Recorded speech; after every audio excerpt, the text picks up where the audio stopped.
As long as I can keep doing it, we're good. I was told to ask you about kind of the Greek financial crisis. Sure. And, that's fascinating because if it drops the euro, then there's the drachma. It obviously has implications on different currencies. Are you Greek? Yes, I am. Okay. I lived in Greece most of my childhood. I graduated from high school there. Okay. Yeah, and What, my parents are still in Greece oh, at the they're still moment. there. Yeah. What's your thought on what's happening there? And are there any implications to something like, Bitcoin? Well, what's happening there is really tragic. It's a demonstration of the failure of central banking and of really bad governance over 20 years and really bad spending decisions and of manipulations by banks and leveraged investments that blew up in everybody's face and the financial crisis and a recession all mixed together in an environment where Greece doesn't have the traditional ability that most sovereign states have to simply inflate their way out of the crisis by printing money because Germany doesn't want to do that, because the central bank doesn't want to do that. So as a result, Greece is trapped in this monetary cycle where the economy is collapsing. It's crashed 25%, which has never happened in peacetime in any European country. Unemployment among under 30-year-olds is 60% and climbing, which is devastating for an entire generation. And at the current rate, Greece would have to spend 2% of its GDP for the next 30 years just to barely make a dent in this debt, which means that functionally the country is insolvent, will never be able to pay this debt, and the debt will only keep getting worse. It's in a death spiral of debt, and the only real solution is to write off a lot of it. It's unpayable. You can't expect a country to pay 2% of its GDP in debt, because if you do that, what's the average GDP rate across Europe? Well, it's 2.5%. You're condemning an entire generation to a no-growth economy for 30 years. And the worst part of this is that this is all wrapped in a sort of Calvinist moralistic tale of bad, lazy, tax-avoiding Greeks who don't pay their debt, and it's morally wrong to pay your debt. This is finance, it's not ethics. This is not a moral failing or a character flaw, because you can't assign character flaws to an entire nation.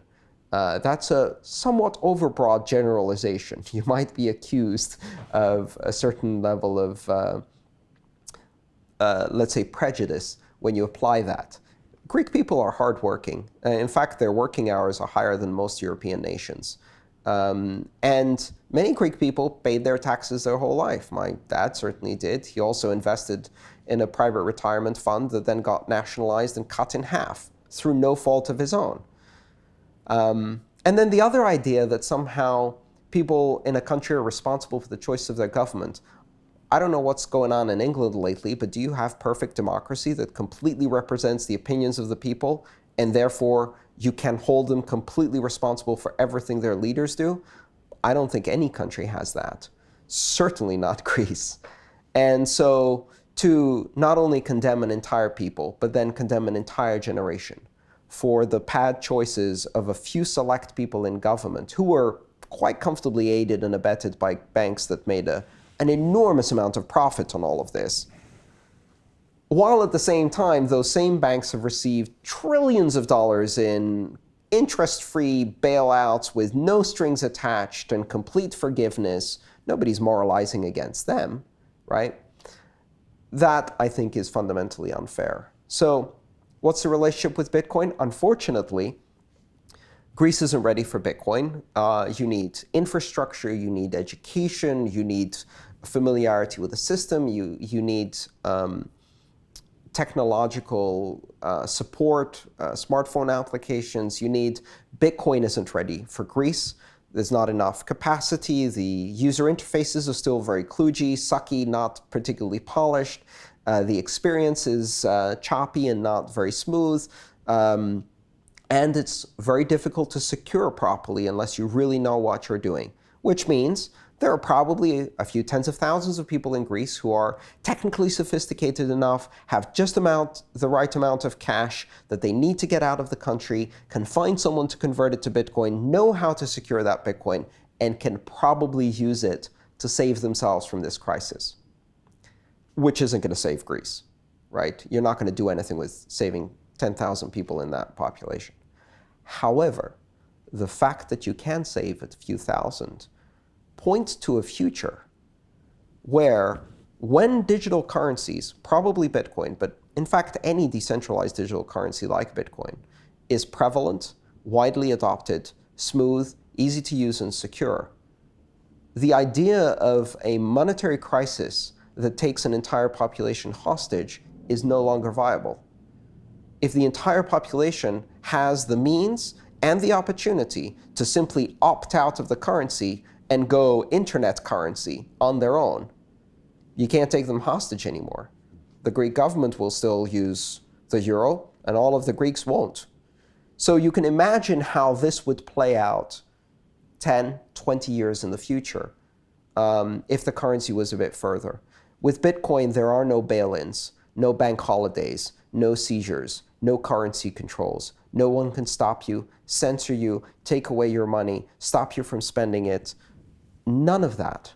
And so the fact that that is understood offers a really strong counterexample of what the future could hold for monetary crises around the world. The Argentinians get this. The Venezuelans get this. They don't necessarily all know that Bitcoin is a potential solution, but a lot of people do. The Greeks get this. The Italians, Portuguese, Irish, and Spanish should be paying attention because it didn't start in Greece. It started in Cyprus, and it won't end in Greece. Coming soon to another European country around you. This is going to be Europe eating its children, and it's not stopping yet. But we can see a world where the idea of currency choice subverts the very concept of a national currency monopoly. Just like the idea of a national phone company was completely destroyed by the internet. The idea of censorship over information and a monopoly over TV news or radio news or any of those things was completely destroyed by the internet. And people suddenly had choice and freedom. We're now doing that to money. Bitcoin can't save us this time, but the fact that it might in the future just gives us a glimpse into how things can be different. And of course, that means that a lot of people are speculating. They're like getting excited about Bitcoin. It's getting all of the headlines again. The price is going up. But really, that has nothing to do with saving Greece.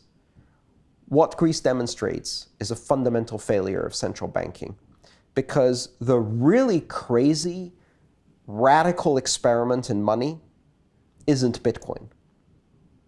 In the last 6 years, there has been an absolutely radical experiment in money, and that is that for the first time in history, central banks took interest rates to zero. And it wasn't just one of them, even though it was unprecedented, but 21 central banks have taken the interest rate to zero, left it there for 6 years, and cannot raise it again, because if they raised it a tiny bit, the entire economy would collapse. This has never happened before. It's the most radical monetary policy experiment since the introduction of central banking in the 1920s. We don't know how it will end, but in most likelihood, it will not end well. In monetary terms, what we've done at this point is like giving the economy an intravenous cocaine drip on full blast for 6 years. And at some point, there's going to be a hangover, and it's going to be brutal, because now the patient is barely awake on a full drip of cocaine, and we're running out of cocaine, right? That's a fabulous analogy. You know your economics very well. It's fascinating to hear what you have to say about that. 20 years from now, what is the cryptocurrency space going to look like, and what other industries, markets will have taken on, not only the blockchain, but the technology? You talked about real estate earlier and other ownership pieces. Realistically, or should we be looking about 40 years from now? But what about 20? To watch the rest of this fascinating interview, click on the link below and go to londonrealacademy.com. There you can sign in with your social media login and watch the rest of the episode for free, along with all of our episodes on London Real, my webinars, and all of our premium content, all located over at londonrealacademy.com. So click on the link below. You'll be directed there, and you can watch the rest of this fascinating interview, and I'll see you there.